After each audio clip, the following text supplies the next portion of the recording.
Okay, at the end of the previous podcast, we were finishing up configuring everything and we were about to examine our routing table and see if everything looked okay before it shut off on me. So we'll continue with that now. So if we look at our routing table, hopefully we will have routes to our other LAN on the other side, and we will be taking the appropriate route based on the routing protocol. Our LAN on the other side is 192.168.22.0/27. It says it's possibly down, routing via 12.2. Let's see if we can ping it. I don't know why it says it's possibly down. Oops. So let's try to ping that address. See what happens. Yeah, so we're pinging it okay. I don't know why it says it's possibly down, but it is working. The first thing we're going to do in the lab is make sure every link is working.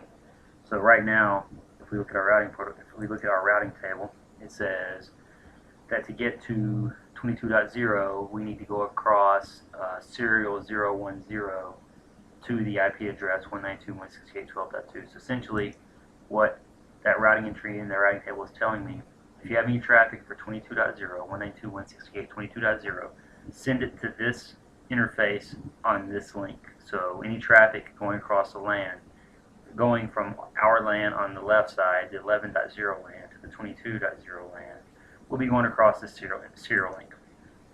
So if we look at that for a minute, that would probably not be considered an optimal route, right? Because going across the serial link, or in our case in the lab, the T1, 1.544 megabits per second, is going to be much slower than our 100 megabit and our gigabit Ethernet links. So that would not be an optimal route. So if it's not an optimal route, why did RIP pick that route? Because it's metric. RIP uses the hop count for its metric. So as far as RIP is concerned, this is one hop, right? This is a hop, this is a hop, this is a hop. So going across the slow link is one hop. Going across either of the faster setups we have between the top routers is three hops. One hop, two hops, three hops, or one hop. So that's why RIP chose this route. What we're going to do is we're now going to take down the serial interface, in theory. Take down the serial interface, serial 010,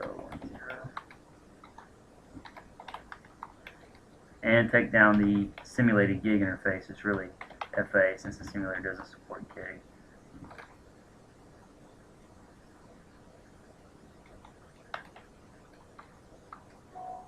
Invalid interface type and number. That's mine. Oh, that's the top router.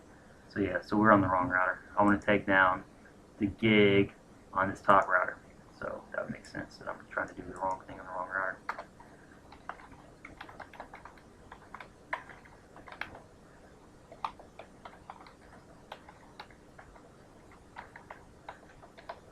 So why are we taking down all of the links except for one?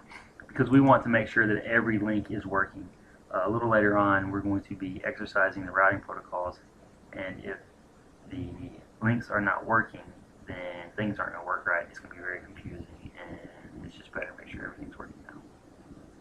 So if you look at what I have now, I have red on both sides. So hopefully RIP's done its thing more quickly than it does sometimes, which we'll talk about in a little while. Hopefully RIP's done its thing, and now my route is going across to the other router. So yeah, so now if you look, 22.0/24, it says send it to 11.253. 11.253 is this interface on this router, so if we check the routing table on this router,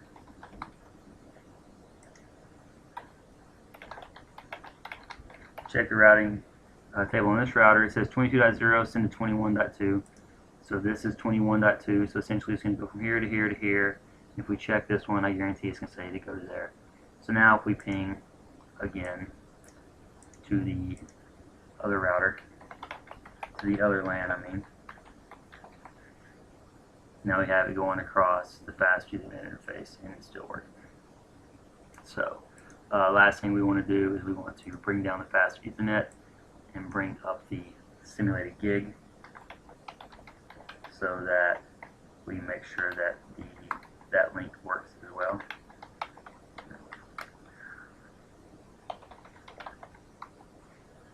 So now, hopefully in a second, when we check our routing protocol, we'll have done what it does, and we will have the appropriate routing information on there. So let's look at our routing table.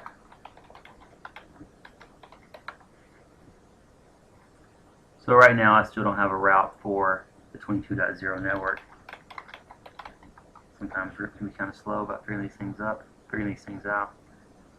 Says the interface is up. Post spanning tree in the switch, it takes about 45 seconds before it's really up. So we'll just have to wait for a moment. So there we go. Now I have a route for 22.0 that says, hey, anything for 22.0 send to 1.2. So 1.2 is the interface to this router. So now my path is going from the LAN to the top router, across the simulated gig, down to the top router on the other side, and down to the LAN. So the ping, it should still work, hopefully.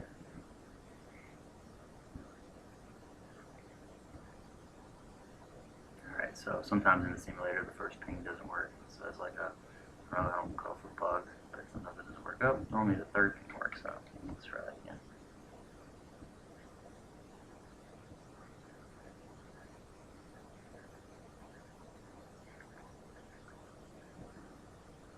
Alright, so it doesn't look like our network is fully stabilized yet, so let's check out the routing table on this bottom router and see what it says. Now it says send it to 0.1.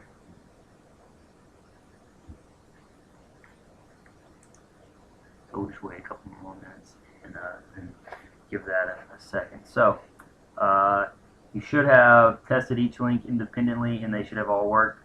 We'll give that link a couple more minutes or seconds to figure it out.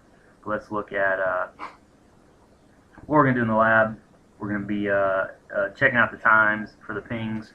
So what you should have noticed in the lab was that the ping going across the serial link, or the T1, should have been slower than the other ping going across the fast Ethernet or the gigabit Ethernet. Another thing that you should have noticed that you may not have been expecting, but the speed across the fast Ethernet and the speed across the gig was probably about the same. The reason for that is we are limited by this link right here. This is a fast Ethernet link. So even though we have gig across the top connecting our two routers together, we don't have gig getting to that top router. So we're only going 100 megabits from this LAN to this router interface, and 100 megabits across this link. So it can only go as fast as the slowest link. So I don't know if you guys were expecting that or even noticed that, but that's what would have happened in that case. So yeah, we'll talk about this stuff. So now let's try our ping and see if it's better. If not, I'm going to ignore it and keep going. Is that right? Yeah. So after a few minutes, things got back to normal. Everything appears to be good. So the next thing we want to do is turn on debug. And Cisco routers, you can get additional information about any of the processes running on the router by using the debug command. And what debug does is it causes information about whatever you want to debug to continuously be printed to the console. So in this case, I'm going to type in debug IP rip, and then what's going to happen is we will get information about our RIP updates that we're sending and receiving. So we'll wait a couple minutes to see some of those. So I just received and sent a couple updates. So I'll turn debug off. Two ways you can do that. The way I normally do it is undebug all, because that just shuts everything off. You could also type no debug IP rip, which will turn off specifically RIP. So if you're debugging like 10 things at once and you only want to turn one of them off, you can use the no form of that.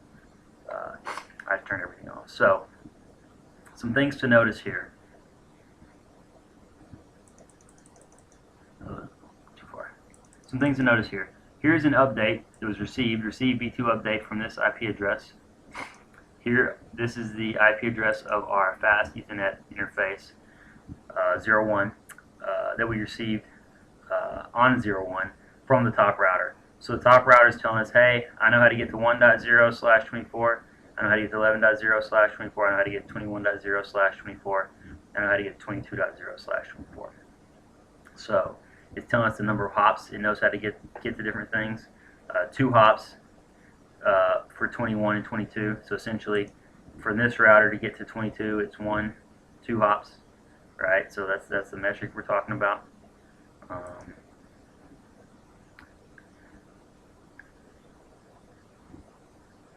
Okay. Here we are sending an update. Look at this one here, sending an update out faster than at 00. So this isn't actually an update he's sending out to the LAN, which is unnecessary, really, because we don't have any other routers out there, but the router doesn't know that. He says, hey, I know how to get to 1.0, I know how to get to 11.252, I know how to get to 21.0, I know how to get to 22.0. So essentially, each router will tell all the other routers that are listening its full routing table, and then that router will take that information and compare it to what it already has. So for example, if I was a router and I got this routing update and my current route for 21.0 had a metric of 7, then I'd say, hey, I got a metric of 7, this metric of 3 is better, I'm going to start sending packets for 21.0 to this router instead. So that's the benefit. That's what we should get from looking at the debug. Debug is useful if you are not getting routing updates and you don't know why. In the lab the other day, we were not getting some updates, and I turned on debug and I saw that we weren't receiving the multicast updates. That's a good point I should talk about. Router RIP updates are sent to this multicast address, 224.0.0.9. Any RIP version 2 router will be listening to that multicast IP address to receive those routing updates. RIP version 1 uses broadcast, so those packets had to be received and processed by every node on the network. For RIP v2, switch to use multicast. So I'm about to turn RIP debugging back on, and then I'm going to bring my links back up because I still have some links down. Right, my serial's down on the bottom router and my fast Ethernet down on the top router. So CompTIA.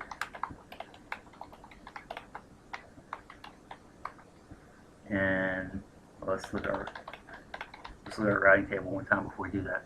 22.0 says go across fast Ethernet. So now when I bring my serial back up, after RIP has a chance to do its thing, it can start sending it across the other link again, the slower link. So right now I'm receiving updates on serial 010, 22.0 and 1 hop. So I received the updates. So if the router did what it was supposed to do, I should have a routing table entry now that says go across the serial. So now if you look, 22, let me undebug. Oops. If you look at my routing table, let me display it again.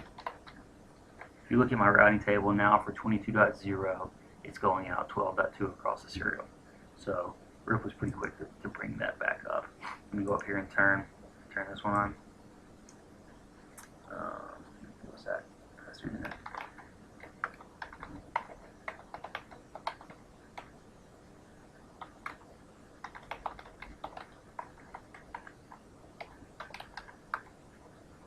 So now this is back up, and I probably won't change our routing protocol, our routing table much, if at all, because this is 1 hop and that's 1 hop, so it'll probably just keep using what it was using or put both entries in.